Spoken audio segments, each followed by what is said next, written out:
చైనాలో వరద బీభత్సం కొనసాగుతుంది. ముఖ్యంగా జియాంగ్జీ దక్షిణ ప్రావిన్స్లు వరద విధ్వంసానికి విలవిల్లాడుతున్నాయి. వరద ప్రభావిత ప్రాంతాల్లో చైనా సర్కార్ రక్షణ చర్యలు చేపడుతుంది.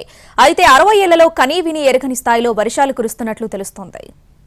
చైనాను భారీ వర్షాలు వణికిస్తున్నాయి. ఏకధాటిగా కురుస్తున్న వర్షాలకు దక్షిణ ప్రావిన్స్లోని గ్వాంగ్డాంగ్ చెరువును తలపిస్తోంది.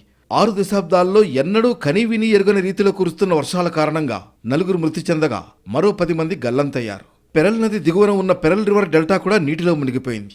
భారీ వర్షాల కారణంగా దాదాపు 1,25,000 మందిని సురక్షిత ప్రాంతాలకు తరలించారు. 26,000 మందిని షెల్టర్ హోమ్లకు పంపారు. ఏప్రిల్ నెలలో గ్వాంగ్జౌలో 60.9 సెంటీమీటర్ల వర్షపాతం నమోదైంది.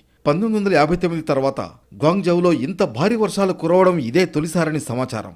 జావోకింగ్ నగరంలో 3 మరణించగా షావోగ్వాన్ నగరంలో 1 చనిపోయినట్లు ప్రకటించారు.